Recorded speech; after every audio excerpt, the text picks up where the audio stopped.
Alrighty. All right, now I have to double check because it might not even user error. Yeah, no worries. User error. No worries. I love. Oh, there we go. Okay, yep, I'm in. I'm in, baby. These are great microphones. Even I sound sexy. Oh, damn! Are you going to do ASMR now? That's right. Hello. That's right. Hello. My kids watch that. What?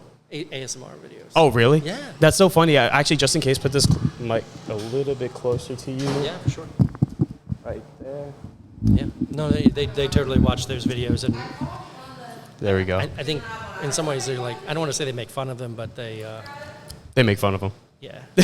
Well, it's funny you say that because literally my last episode I did, shout out to Tucker and, yeah, this is my camera, Tucker and Drew.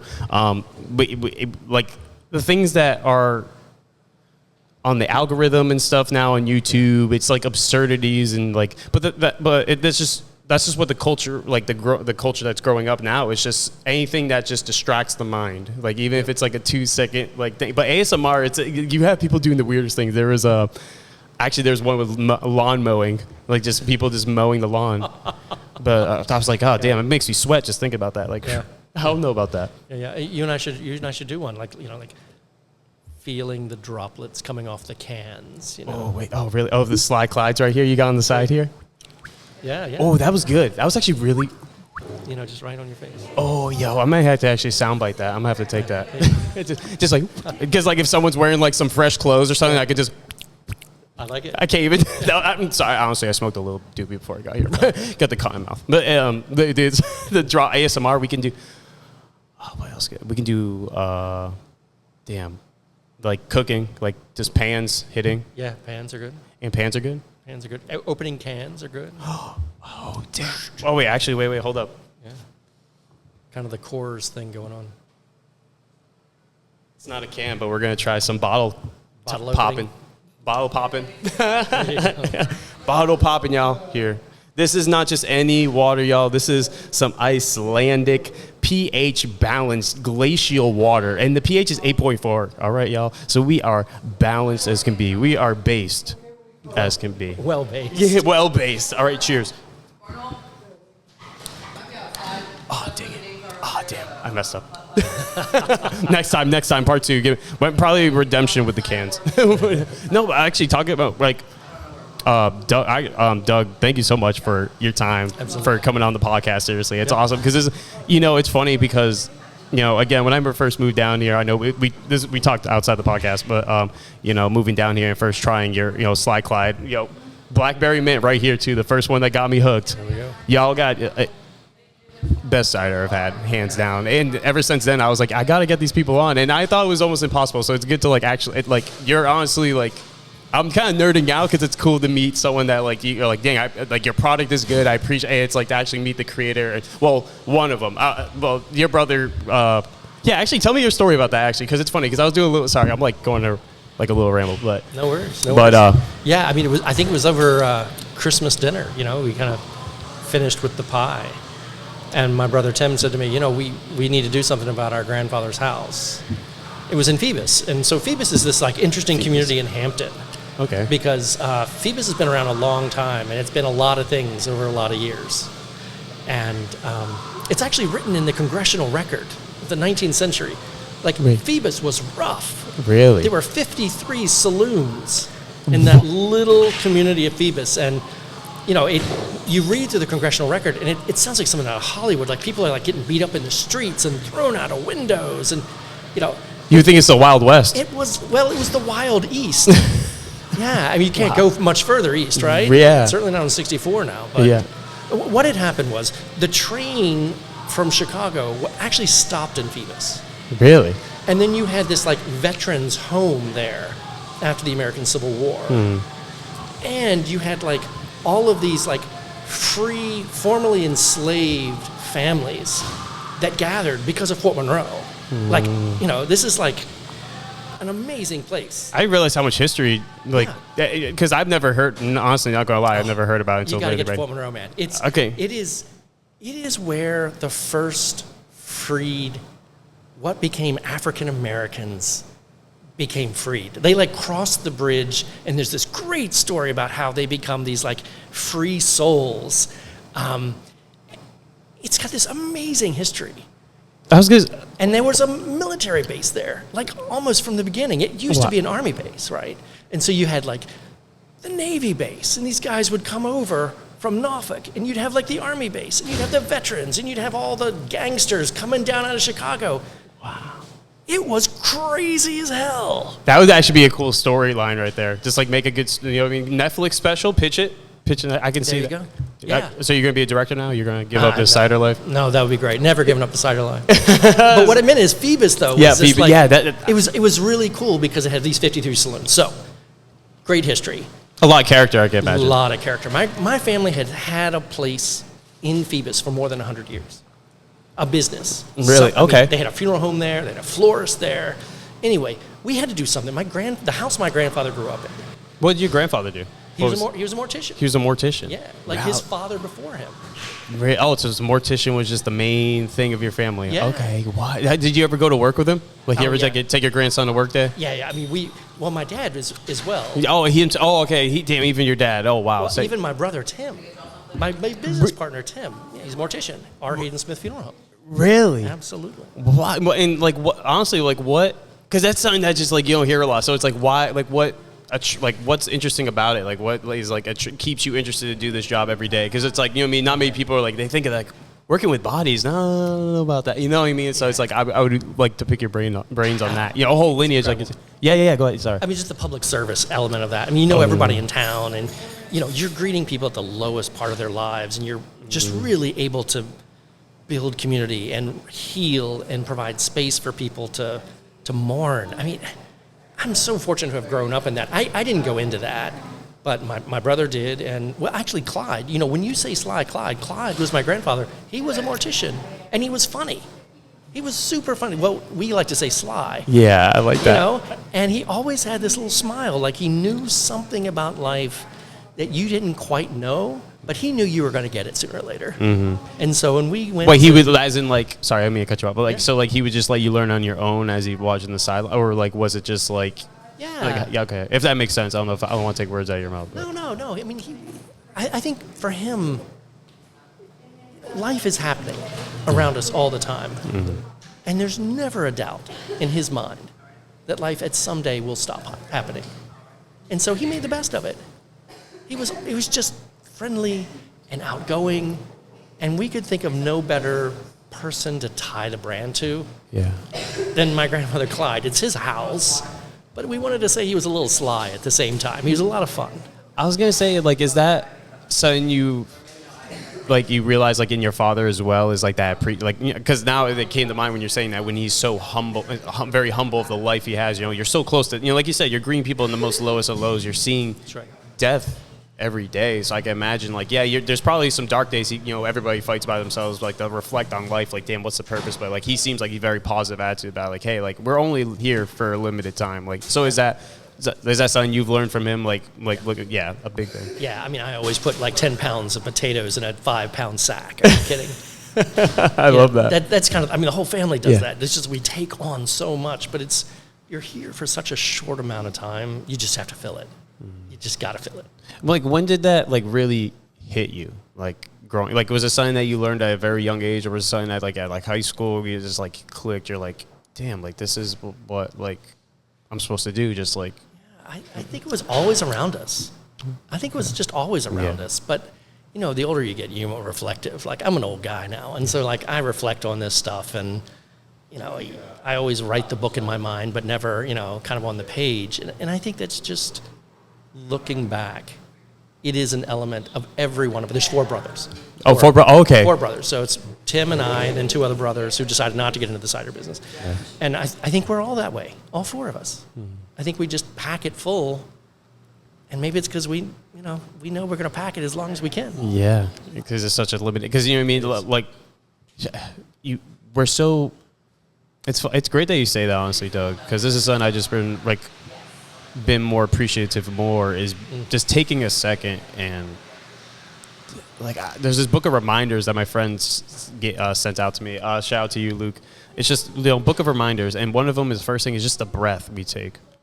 Yeah. Like, literally, as soon as we're born, the first thing we take is that breath of air to even be alive. So it's like, how do we take that for granted? Just simply breathing, and even just like, well, I think people now are starting to appreciate, get back to community and appreciation of conversation and human connection too. Yeah. But I want to say, like, what got you? So you had so your brother Tim is a mortician, right? The other two morticians too? I've got another one who's a mortician, Kevin. He's a mortician in Hampton as well. Oh, okay. So he and my brother, doing that together. And then I have one brother in Northern Virginia who is in banking and finance. Dang. Okay. All right. So it's good that I was gonna say if he was like running his own business as well. Like, wait, does he like? What got you interested in the cidery of all things? You know what I mean? Like, it just seems so curveball. It is a bit of a curveball. Yeah, like what got you interested? Like, hey, I want to do cidery. Well, I mean, I tell people, Tim wanted to create a bar that he could go into like Cheers, right? Where everybody knows your name. Because, Phoebus is a small community, and a lot of people know Tim, and I wanted to do community development in the neighborhood my grandfather grew up in. I mean, Phoebus was not a place a lot of people were traveling. Once Fort Monroe, the BRAC Commission closed down Fort Monroe, they were trying to figure out what they were going to do. Not a lot of people were driving through Phoebus, and at times it's been a little rough. Yeah. And so for me, it's like, okay, how do we invest in the community that my grandfather had always invested in? And we invested more than we had, believe me. But it was the best thing, because since then we've seen 5 bars and restaurants open up, and now people are talking about Phoebus, and it's the new Ghent. And if you take a compass and you draw a map around Hampton Roads, Phoebus is right in the middle. It really is. And so I think it's kind of where things are headed. We were just fortunate enough to get a little bit of a head start. Wow, that's amazing. And when it came to the, you talk about your grandfather giving back to the community. What was the things that he would do? Like, did you help him along with those things, or was just seeing him act, like it through his actions, seeing how he would give back? Yeah, by the time I was an adult, my grandfather was gone, unfortunately. Oh, okay. But my father was part of the volunteer fire department. My grandfather, helped secure the land for what is the Phoebus Little League. Wow. They were giving jobs to people who, probably couldn't get jobs other places. I mean, they were Rotarians, right? Is it the truth? Is it fair to all concerned? These are guys that believed in the community, and they built the community. And for them, it wasn't transactional. It wasn't marketing. It was because they thought there had to be something greater than just ourselves. And we've lost a lot of that. But like you're saying, I think we can get that back. Damn. I really do. Oh, that's beautiful. And we need more of it so much. But it's great that you're doing it yourself. So what is it that you're doing now, like in continuation for his memory, like in your grandfather's name, Clyde? Like, what is it that you're doing now, going to bring it into Phoebus? Like, it is a cool name too. I like that. So here's the dirty secret. Oh, dirty secret. Here's the dirty secret. I should use a hush tone. Oh, okay. ASMR? Hello. Yeah, no, the reality is, so we started, it wasn't like Tim and I were like cider makers. Yeah. And it wasn't like we had gone to 400 cideries across the country and decided what was good and what, like literally we were like, okay, there's too many breweries. We've got to do something with our grandfather's house. What do we want to do? We want to manufacture something. We want to create something. But more importantly, we want something that brings people together. We want people to be able to come to that backyard in Phoebus, and we don't care who you are, as long as you are behaving yourself. So, if I can get lesbians sitting across from nuns, drinking cider, I have won, right? I mean, I have a Catholic school a block away.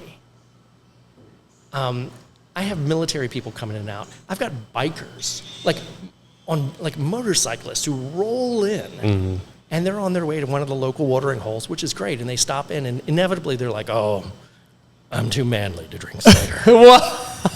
And inevitably, we give them a couple of tastes of cider, and before you know it, they've parked the hog, they're spending the day.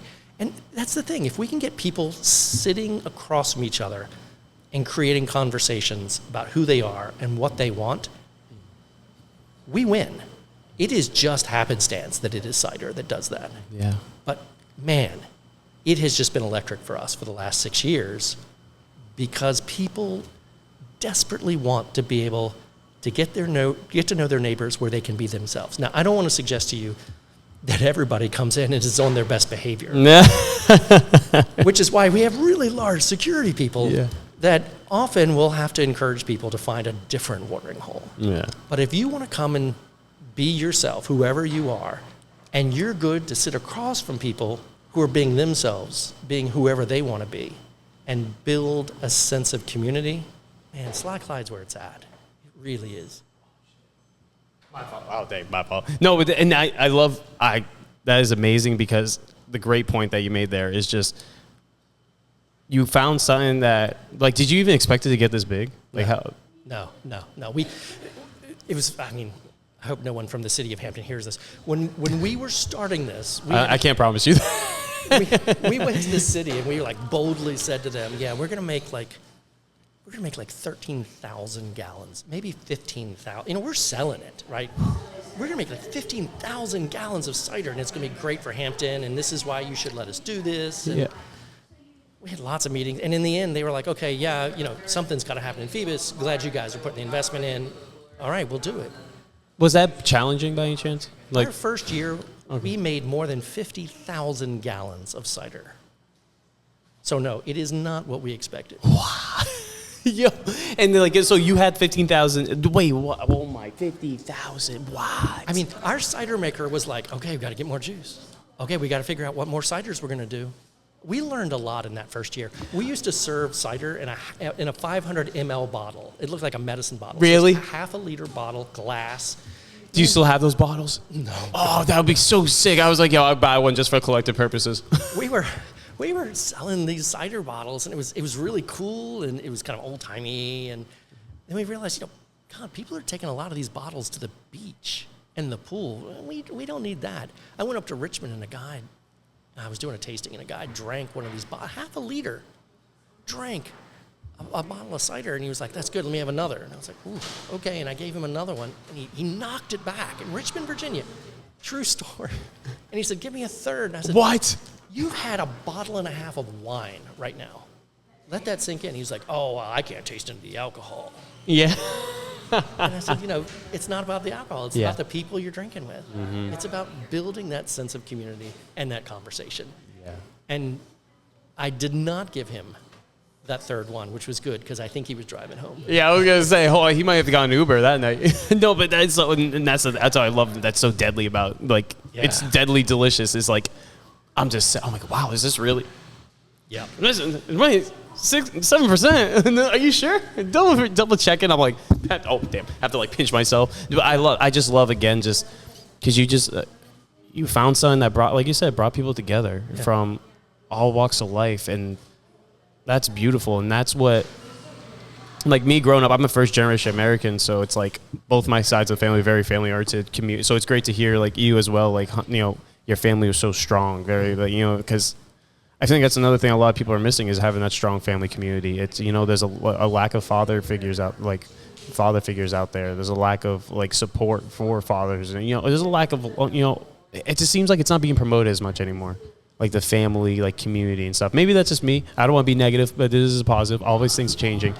I think there's a lot of things that we allowed to divide us. Some of those are historical. I mean, some of them are obvious, and they have always created division, or we have created division between ourselves, sometimes with intention. And it's okay to admit that. Yeah. But man, we can't live in that. We've got to think that there's something better than this. We've got to hope that there's something greater. And then we have to walk down that path together, right? We can't stay on different paths. And I hope the cidery is a place where people kind of find their place. Yeah. They definitely, you are doing it. You have given people a community to come and, talk to. They walk in there and feel welcome. I've been there a couple times. It's such a great, I've been there for one event, not like a full, but like, it's just, again, just good. You can just feel like you're just, all right, I'm good here. I'm good. I'm with good people. Like I can talk to, anybody and probably feels like I met them last week or like for months now, and like, and to know that, like, and then you realize how much, and then when you start talking, you're like, damn, we have so much more in common than we do different. Why did I ever think this way of you? That's right.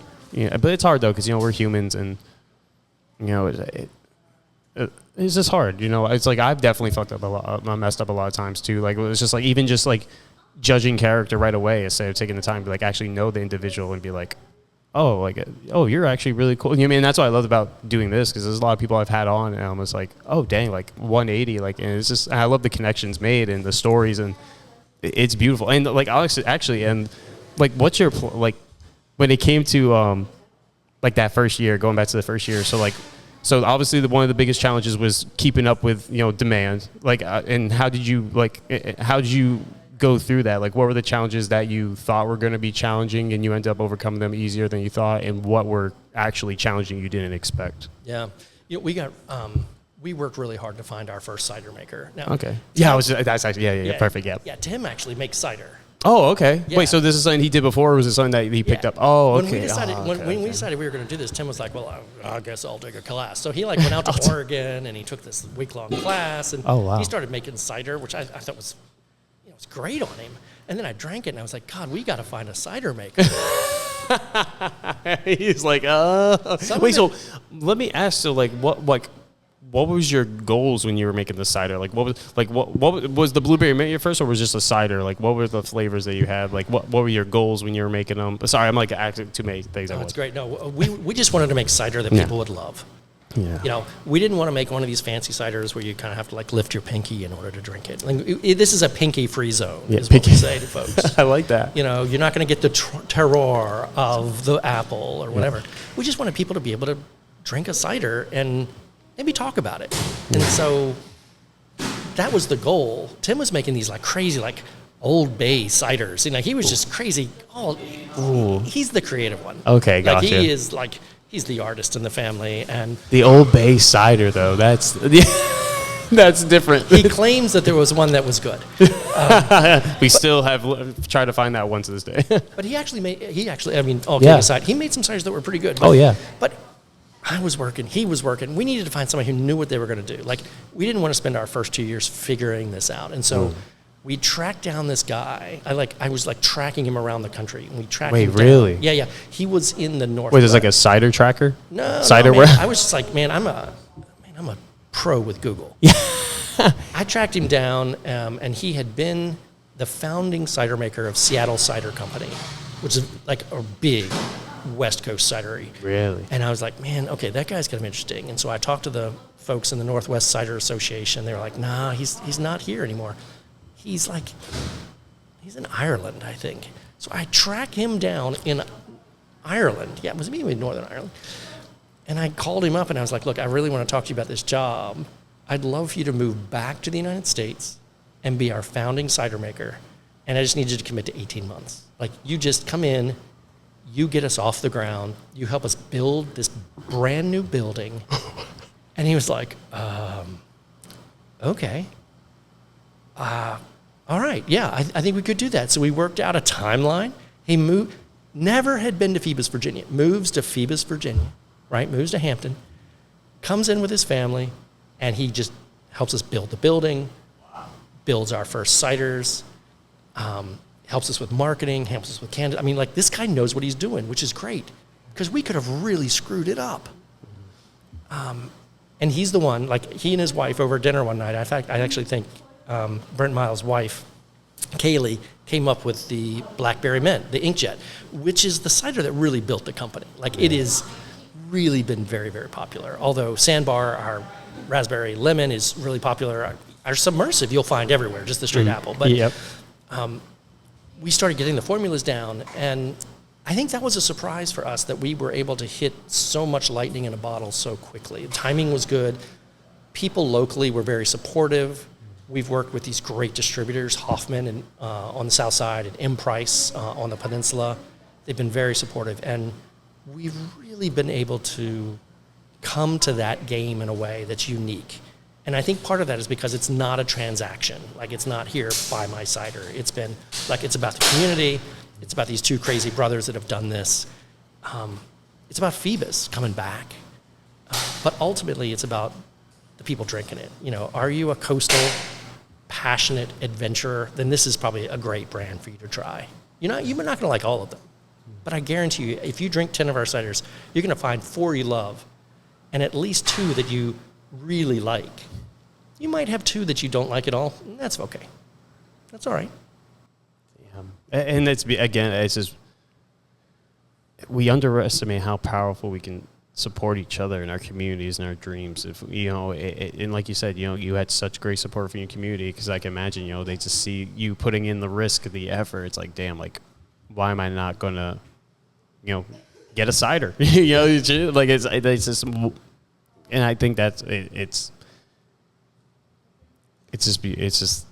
I would love to one day, because that's something my goal is with this podcast, is to one day host like events, get like, I want to do, because I used to do a lot, is like cleanups, just like street cleanups, like, because Virginia Beach, they have people in the oceanfront cleaning up, so I want to get like deeper, like in city, and actually like try to focus on downtown stuff like that, and so I'm gonna start working out, playing. I think I needed to talk to you, so I appreciate like, and when it comes to the future plans for this company, do you plan to expand? Do you plan on maybe even like teaching other communities how to make cider, like maybe like a cider class, something like that? Yeah, we've taught a couple of cider classes, guys that want to do it in their basement, and that's that's fantastic. We have partnered with a cidery in Southwest Virginia. They were just kind of trying to get it off the ground, Scrabble State, and we actually made some cider for them that they took around and took to investors to raise money. And yeah, I mean, that is one of the things about the craft cider community in Virginia, is it is very, very supportive. We're the only cidery east of Richmond. Oh, really? Yeah. And that was another thing that made it a little easier for us, is it was like, cider was new. We introduced, half of Tidewater to what cider is. Damn, you're leaving definitely you guys are leaving a momentum here. But we'll work with anybody. Like we love to see guys putting it all out there and just saying, okay, we want to find a passion. We want to follow a path. And, we've been very fortunate. No complaints at all. And I should say, just as a shout out to like Albemarle Ciderworks, the Shelton family. Okay. We didn't do this in a bubble. Like, we went and we saw like the family, the cider family of Virginia, the Sheldons. Wow. They're like the top. So they're the Apple Mafia bosses. You gotta go through them. If they weren't so nice, they've been around a long time, and they are just like, they can do things with an apple. Now they make a difference. We make modern cider. Yeah. Right. So ours is a modern cider. It's a flavored cider. They do these like single varietals. They're fantastic. They serve them in wine bottles, right? 750s. Oh, okay. We went and we spent a day with them, and part of the day was just like, hey guys, we want you to know that we're thinking about doing this. We're not asking for permission, but we would like the blessing. And when they were like, this is going to be good for you, you should do it. That was fantastic. We felt great about that. Yeah, and that's amazing that you even, because that's competition. It's a bit like, and I think it's just like a respect thing too. You're just like, all right, because it's like, I don't how much, it must be amazing. So do you reach out to them a lot for like, more to like, if you ever have an issue like, hey, like with a cider or something like that, flavoring, like, or just anything in general when it comes to the industry? It's less advice, because we make such, they make very different ciders. But what we do is, if we're going to have a cider festival, they're like the first call. Hey guys, we're doing a cider festival. We would love for you to come down and show your stuff. Like, nothing would make us happier than if Albemarle Ciderworks was just like the number one cidery in Virginia. That would be great. Yeah. We'd love to be number 2. Well, I was going to say, so you were talking about this, so the traditional way of make it, and they make it traditional, and then you make it modern. So like, what's the what's the main difference between the two? So all cider is really made like wine, right? You're starting with juice. Yeah. You're throwing yeast, and it's a fermentation process. It's not a heat process like a brewery. So you don't brew cider. You make cider. Sometimes we talk about building ciders. So building cider? Yeah, sometimes we'll say, we've got to build some cider. Oh, okay. But where it's different is, we're flavoring with spices and fruits. Okay. None of the alcohol is coming from those fruits. Because if we have a raspberry cider, none of the alcohol is coming from the raspberry. If so, it would be apple wine. Okay. So this is an after the fact. So we build this like cider, and then it's like tea. We infuse it like a tea, like huge tea bags. We infuse it with, blackberry or jalapenos, right? Or, habaneros. Yeah. We've got one that's a habanero rosemary. I haven't had that one yet, no. Oh, that sounds wild. What, habanero rosemary? Yeah. Jeez. But so it's giant tea powder. Oh, my God. Like, how big is this? This big? It's big. Oh, I gotta It's a see big that, tea dude. That would be sick. You ever thought about doing a documentary, like of your process one day, like of the whole journey of Slyclyde? It'd be fun. It'd be fun. I can, I think I can see that. You're the director too. That'd be cool. Nah. Yeah. We're gonna head down a director for that one. Yeah. No, but sorry. So these giant tea bags, basically. So you have it. What? So you literally soak them just in this. Yeah, you're Really? soaking it. Yeah, it's an additive at the end. So that's why you're not going to find we don't use any concentrates. Okay. Like if you're drinking a strawberry cider or a watermelon cider, that's got concentrates in it. That's fucking. Because do you know how hard it is to impart watermelon flavor to something? It's tough. Yeah. So What makes it tough? Is it just because of just like the chemical breakdown? Like, is it like what? Like the flavors are so subtle. Ah, okay. Because you need like a 50 million watermelon to get like that real potent taste. Oh, okay. I got because it's so watered down. Yeah. Ah, okay. But Gotcha. you think about it like a blackberry. Okay. Yep. Right? That's more. Yep. You More think about fruitful. mint. Oh, I love. Yeah. We've got one that we just came out recently that's lavender. We used lavender potion, right? Mm-hmm. Oh. Yeah, lavish potion. Lavish. Oh, my bad. We got that. We get the lavender from a local lavender farm in Gloucester. Oh, that's so cool. What? We try to keep stuff as local as possible when we can. You know, it's not always easy. Mm-hmm. Do you use honey as a sweetener by any chance? Sometimes. Sometimes. And why is that? Like, is it just like just to add a certain just flair to it, or just okay? Yeah. So it's not like a mead, which is actually made from honey. Yeah. But as a sweetener, because sometimes you may want to sweeten it a little bit, and impart that kind of honey flavor. Yeah. Sometimes we use the first one we ever did with honey. I remember Brent, the founding cider maker, sent me up into like the Shenandoah Valley to this farm. And I get out there and it's like you can hear banjos, right? You know, Really, that deep? Yeah, nowhere. And I said to the guy, I was like, "Yeah, I'm here for the honey." And he gave me all these buckets of honey, and I'm like driving home with honey, but it was local honey. Yeah. Wow, that's so cool. Hey, it's another connection, another community. You know what I mean? Hey, shout out to all farmers, especially nowadays, man. Yeah. Well, I can imagine now. Like, do you grow your own? You grow your own vegetables or anything like at home, just for fun? Yeah, we do. Okay. Yeah. You're a green thumb. Always been a green thumb. I married the pig farmer's daughter, man. Oh, smart. My wife, she grew up in a rural community of Virginia, and her father was a farmer. So I let her touch the plants. Sometimes she'll let me water them, but she doesn't let me get too close. Ah, come on! What? It's like, come on! I deal with apples. I'm good with plants. Come on, let me just disintegrates. So, no, but and I was gonna say, like, have you ever thought about like? I know it's 6 years, right? You said. Yeah. Have you ever thought about like expanded different, like the mead and stuff like that, or no? You're just gonna just stick with the cider, just stick with the classic. You know, it's funny. I think we're pretty happy. Or with wine, the cider. yeah, cider. I think we're really happy with the cider. I mean, We've seen the seltzers come and go, right? You know, everybody was like, "Oh, seltzers are amazing," and then you realized, okay, so it was like Zima, right? You know, it wasn't going to last ever. What's Zima? Exactly. Yeah, I'd never heard Zima. I mean, essentially, how do you ferment water and then you add a flavor? I thought it was just carbonated water and they add little drops in it. That's like carbonated alcohol. Like I thought they got the soda stream with some tequila and just did that. I was like, oh, okay, cool. Like, I don't know. The first time I had one was it was a brewery in Charlottesville, Virginia, and they made their own seltzer, and I drank it and I was like, man, this is pretty good. Really? And okay. I went back and I had another one. And I was like, this is exactly what I remember the last one. It was like no variation, no. Like a whole different flavor too. Yeah. Really? Yeah, and I don't know. See, that's. Oh, go ahead. I was just saying, I think seltzers just blew up, and it was never going to last. Yeah, because it's just, again, it's funny you say that because that was the same with me. Like, I've had seltzer, like the White Claw. Wait, what else do they have? Neutral. Neutral. Yeah, it's just, it just seems like it's so carbonated that you can, like, the taste is so subtle. You're just like, this isn't even taste. I'd rather, shit.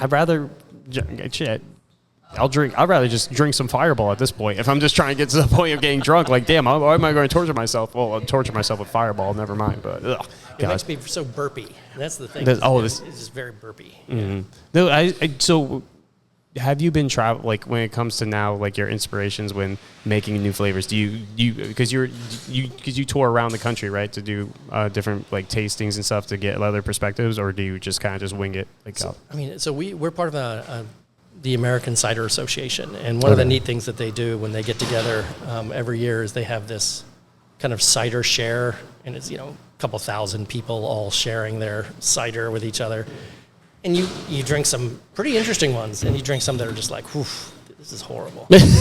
Never again. We're gonna write that down. It's some cider makers make cider for other cider makers, right? They're looking for medals and they're looking for accolades in the industry. And pretty early on, we said, we just want cider for the people who are going to drink in Hampton Roads. Yeah. Something in Mid-Atlantic. Like if you're on the beach and you're thirsty, we'd love for you to reach for a Slyclyde cider, and we'd love for you to reach for two even more.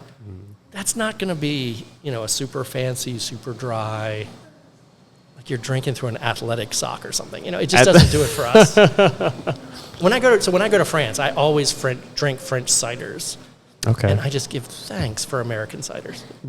That bad? See, I thought you were going to be like a whole 180. Like, oh, they got see, because it's so funny. Because now the big thing nowadays, the conversation is like pesticides and stuff in our fruits and all that. And I know like Europe is a bit better with their, So really, what was it? Like their taste weren't like. Yeah, explain to me why was it bad? Like why were they bad? Just the way they do it? Was it like their style of doing it? It's the style. Yeah, it's the style. I mean, some of them are kind of interesting. But that's what it is. They're interesting. They're not something you're going to kick back at a barbecue and drink. Okay. Like a very unique situation to have this drink. Okay. Yeah. I would love to have one at like Thanksgiving dinner before dinner starts. But I'm, sitting in the backyard, barbecue or sitting by the pool. Nobody's drinking French cider. Mm-hmm. It's just not happening. Yeah, that's why we don't bring it over here. Keep it over there. We don't want your cider. We got Slyclyde. We don't need your stinking cider. Yeah, exactly. Actually, I want to go back though to because what turned you off to the mortician thing? Like I know, like what got you to say, I don't want to do that route. I just want to do my own thing. And because I don't know. It's just like why? Yeah. In general. So I mean, obviously, my great grandfather done it. My grandfather done it. My father, two of my brothers, my nephew. Another generation of it. So really? He's Wow. like the sixth generation. Two's company, three's a crowd. I already had two brothers in it. Yeah. And I didn't feel really called to it. Like, it's a calling. Yeah. I mean, I don't want to get too mystical here, but you don't go into that because you need a job. Yeah. You go into that because you really believe that people in their time of need might be served by something you can say, something you can do, or maybe something that you don't say, but you just do. Are you religious or? I am. You are? Yeah. What's your faith? If you want, I just got back into Christianity within over a year now, just reading the Bible, and it's definitely reconnecting, giving me more hope too in general of the future. But I would just be interested, like pick your brain on that, like what. Yeah, there's some good stuff in there. I was raised Protestant. I am Protestant, but okay. I used to run a statewide network of interfaith groups. Really? Working on behalf of poor people. Yeah. Really? So what would you do? Like outreach and help local communities and feed food, shelter, stuff like that, or? I certainly did that when I was growing up a lot. Okay. But and professionally, I was kind of the bishop's lobbyist. Okay. I was the lobbyist for the Catholic bishop and the Lutheran bishop and the Presbyterians and the Muslim community and the Jewish community. They kind of all would get together and they'd be like, poor people in this country not getting a very fair shake. So I worked with some amazing people at the Virginia General Assembly, Republicans and Democrats. And we did a lot to change life for people on the margins, a whole lot. So, Sheriff Ken Stolley, he just retired from being sheriff of Virginia Beach. He and I worked for years on a bill with Glenn Oder, who's actually the executive director of Fort Monroe. Oh, wow. When he was in the General Assembly. We worked on regulating payday lenders, because payday lenders were charging more than 360% interest on loans. 360%. Once you got a payday loan, you were never getting out of it. What? It was 360%? Horrible, yeah. And it took us years. But we were like, these payday lenders, man, they're not in the high-end neighborhoods, right? Yeah.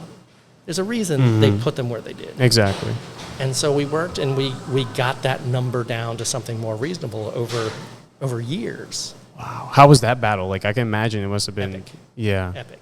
Yeah. What's the challenging part? Is it just the continuous court cases and or is it just things getting constantly pushed back, delaying kind of thing, or how is? big businessman. I mean, Yeah. just the these consumer guys, these consumer finance guys, they've got so much money, and they really just spread it around well, and they would have ads on television, and I mean, it was rough. But at the end of the day, we finally convinced people that no one should have to be charged 360% interest. Yeah.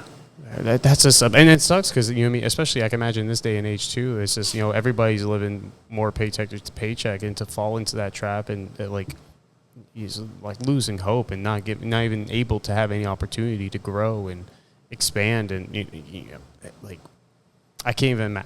It's disgusting because going at there's some programs that are out there that just for example like the homelessness situation. Like why is it that there's more an increase in homelessness out there? Like, don't we have funding? Don't we have things to help these people? Like, why is it not being utilized properly? Like, why, and it's sad. Affordable housing is affordable housing and mental health are, I would say, the two prongs of homelessness that are maybe the great thing is we're kind of at the end, like we've solved all the easy stuff, but those are such mammoth issues. It's going to take a lot of political will. Yeah.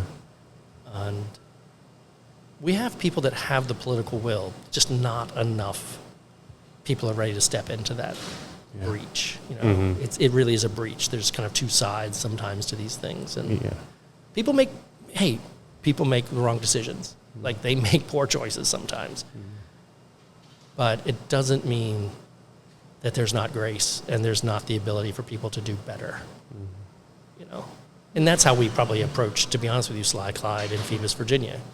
It doesn't matter that this is a community that's kind of burned out and the Army's left Fort Monroe and now there's no jobs and there's no traffic and nobody wants to be there. It's like there's something greater there. Exactly. We just have to find it. Or even create it, like you are. Create it, yeah. You know what I mean? It's obviously a lot of risk, though, because, I can imagine, like, what were the questions of you fully diving in? Because, you invested a big, like you said, you you invested more, honestly, because you said 50,000 gallons, in the first year. So, you know what I mean? It's like, what were the questions when you were, like jumping into that? You're like, damn, like, the risk, like, the risk reward, like, or because you're more of a community guy, so I understand you didn't care about the loss. It was more of just helping the people. Well, the economy wasn't great. Yeah. And so, I took my kids' college fund and I was like, okay, let's see what we can do with this. Hey, kids, you may not be going to Hampton University, but you own a cidery. Yeah, exactly right. You can bring all your friends to party over here. Yeah. So, this is not the kind of thing that you go part into. You don't go halfway into this. Yeah. And in today we have like 27 people employed by Slyclyde between our two locations. So we've got one in Hampton, and now we've got this place in Williamsburg we're propping up. That's a lot of people. Yeah. That's a whole lot of people, more than we ever thought we would have. But that kind of takes us back to the way my grandfather and my father thought about how you reinvest whatever it is that someone's willing to give you. You just put that right back. Right back into the business. Absolutely. Right back into the community. Yeah. No, because exactly. I can imagine. You're only going to get more because then it's just you're giving people hope. Like people, like just how powerful hope is. It's just like that. That it can be. People can be engulfed in darkness in their worst of times. So if there's hope that they can change and make things better, you're going to see the best in that person, that individual that you never thought possible. Because and that's honestly going back to religious thing. Like I fell into God, and because I was just sick of my own ways. Like I just wasn't happy mentally. I just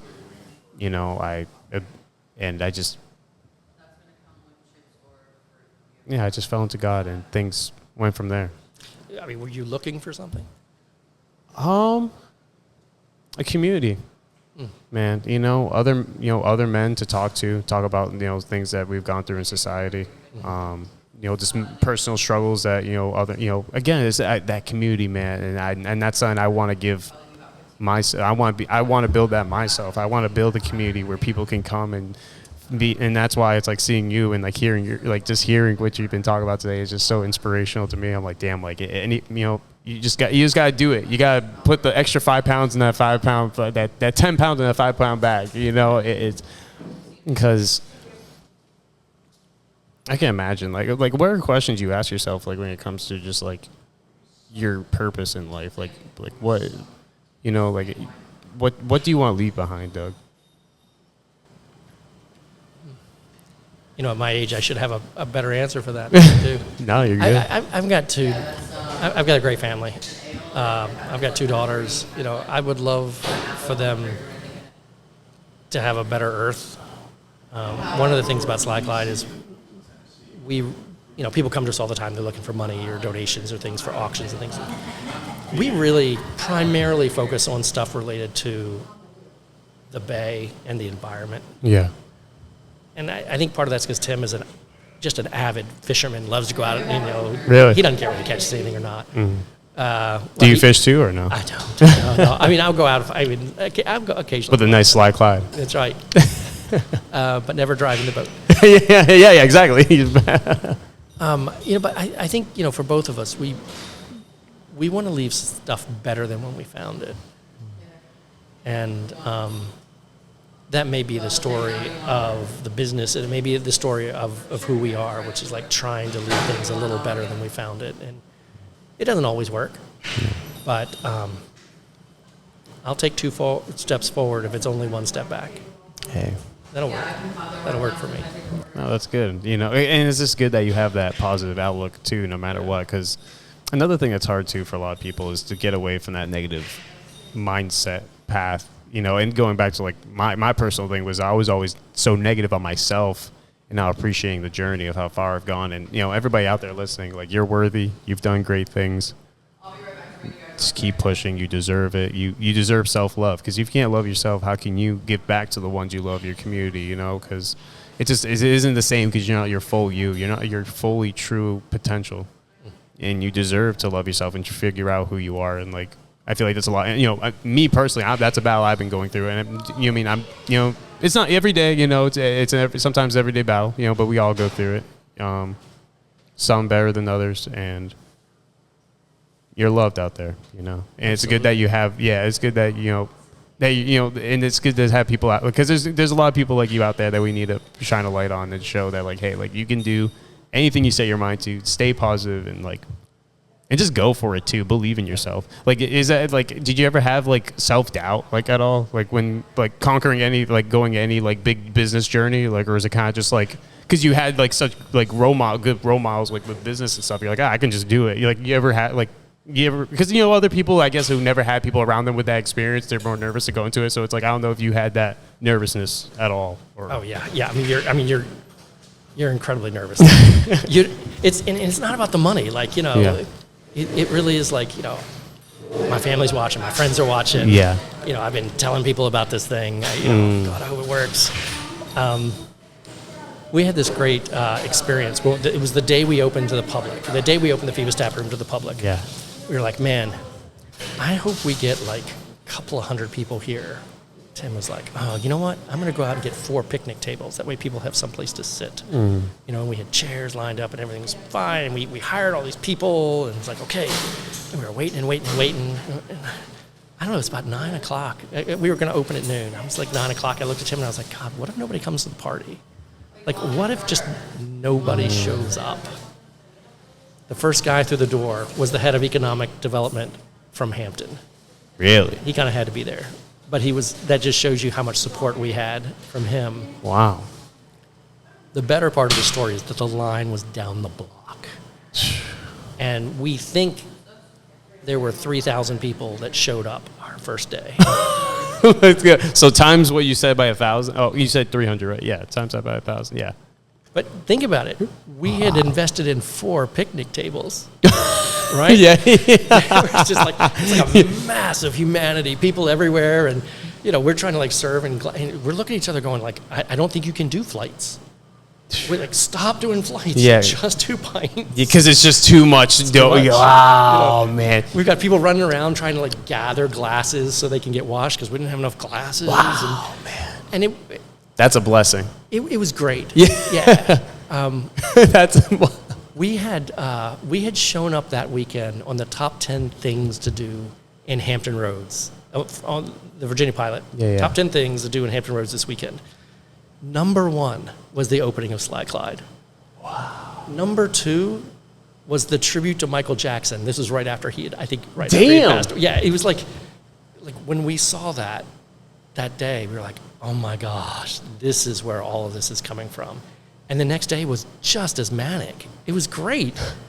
But we got really nervous because at that point we realized we kind of had the tiger by the tail. And to this day, like we'll do our anniversary party in August, and to this day, there will be thousands of people that come through, and we'll have bands, and we'll have, DJs, and it'll just be this wild, like, love fest time. When is it? August what? I think it's the 24th. Honestly, I'm going to have to come through and do my little podcast tour.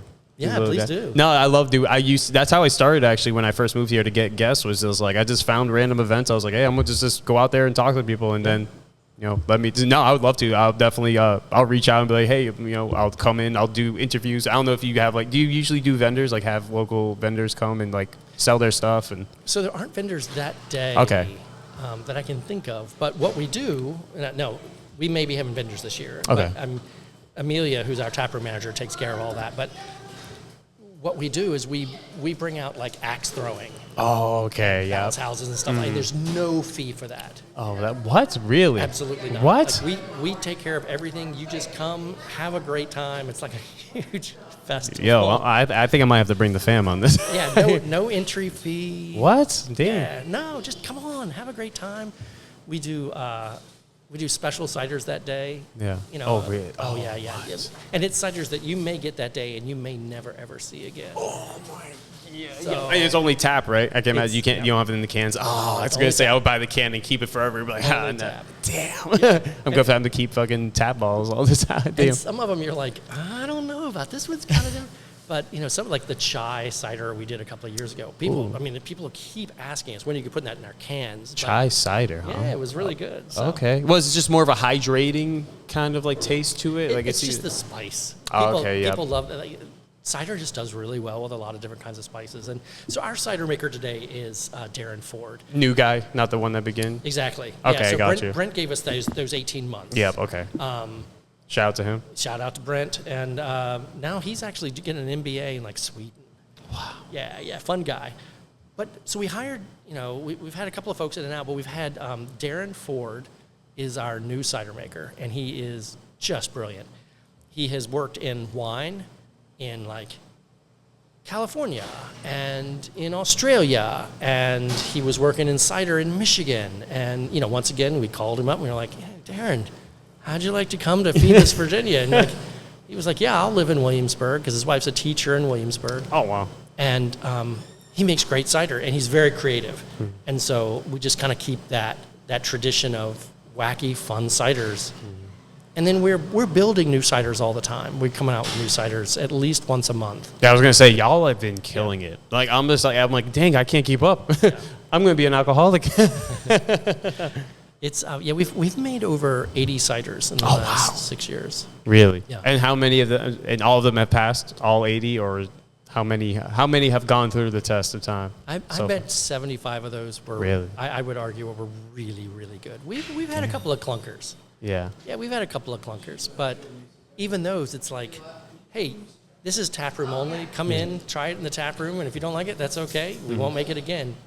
Wow. No, that's fine. Hey, you gotta learn, right? You gotta just have, and I can imagine that's the cool part, right? Is the chemistry. Yeah. So do you know yourself how to brew? Like, have you learned through the previous cider makers, or you just kind of just let them do their magic? Well, I stay out of the way, if that's what you're asking. Oh, okay. So I know the process pretty well, but I don't know the chemistry. Okay. And it is a science. 100%. Like, this is, beer guys really struggle to make cider because it's not about the heat, and knowing when to add, like, hops or whatever. It really is like a wine. And so you're starting with this fruit, and so we get, like, really high-quality fruit from Virginia, out of the Shenandoah Valley. We pay extra for that. Let me tell you, it is cheaper for us to truck a big truck of juice from Washington State all the way to Virginia than it is to buy it in Virginia. But we buy it in Virginia. What? Yeah. Virginia juice is really expensive. Virginia apples, yeah. But you're getting organic and stuff. Okay, that's that. Now, but wait, but that's a straight from farmer. Yeah. Okay. Yeah. We work with a couple of different orchards in Virginia. We rent kind of 10 acres from them. That they supplement. Honestly. Yeah, exactly. Yeah, they're. Like, I can imagine after the good, the business, it's like, hey, we got you, that's free. That's it. But it's like, but again, it's that. Are you willing to want to truly support your community? Yeah, and the fruit matters. 100%. That's the other thing is the fruit absolutely matters. We have this huge fig tree. It's the fig tree is probably one of the biggest fig trees any of your listeners have ever seen. We actually take figs off of that and make our fig cider every fall. Really? Yeah, so we're really particular about our fruit. That's so cool. Yeah. Yo, off the same fig tree for 6 years? Yeah. Damn, that's so cool. That's some history, man. Like, that's the fig tree that supplied the slide. Damn, see, that's the cool thing, it's the stories that... Right. Damn, that... Yeah, so it's, it starts as the fruit. Yeah. And then, we use a South African white wine yeast for several of the ciders because we want them to be kind of light and... Okay. Like, when you drink submersive, that is like South African white wine yeast... It's super bubbly. It's almost like a light sparkling wine. Okay. But you get that apple flavor to it, that apple essence to it. It's all, no concentrates. It's all apple. And then at that point, you're just like knowing at what point the sugar level should be. So most of our ciders are going to be semi-sweet or off-dry is what we sometimes call it. Off-dry. Yeah, I was wondering. Yeah, I see on the cans, right? Okay, so what's off-dry? Is this... It's like a semi-sweet. Okay, got you. Yeah, every now and then we'll make a dry cider because people ask for them. But what we're not making is like these super funky dry ciders like you'd get in France. Yeah, It's not a Normandy cider because we do a modern, mostly flavored ciders. Okay, so they over sweeten their ciders. Yeah. Over in France. Okay. Well, no, I wouldn't say over sweeten. What I would say is that they use a different kind of fermentation. Oh, okay, got you. Just yeast. a different process. Okay, got you. Oh, okay, got you. And then. It starts like wine, but it ends like beer. At that point, we can it. We don't put it in bottles anymore. We can the cider, or we put it in kegs. And then for the cans, we pasteurize it so it's shelf stable. It'll sit on your shelf for a year. Damn. And then you're good to go. Yeah. That's really cool. So we put it in 12-ounce cans mostly, and people like it. No, and Doug, we are at the hour mark, but I wanted to say thank you, dude. Yeah, sure. I could have definitely done better on structuring my questions and stuff like that, but dude, it was just to get to scratch the surface of you and your family's story. Dude, this is awesome, man. Truly, I pray for continuous success for you guys. Seriously, y'all are doing great out here. I literally wish nothing but the best, man. Thank you. But before we sign off, please. This floor is yours. Anything you like to say out there for people, it can be anything you want. It can be a funny joke. You can do motivation, whatever. But at the end, please shout yourself out how people can support you and all that nine. Yeah, I mean the most support that people could give us is just love the people next to them. I got to be honest with you. We've entered into this really bizarre time in the country, and it's just not necessary. So just be nice to each other. You do that, and remember the elders, but. Also remember that there's a future in front of us. So if you can do that and you can drink some Slyclyde, I think we'll be very happy. That's awesome, man. Doug, thank you. Thanks, Eli. Thank you, man. I appreciate you so much. And guys, thank you so much for listening to the podcast. And as always, do the best you can for yourself and the people around you because you deserve it. Have a great one. Stay safe. Talk soon. Peace.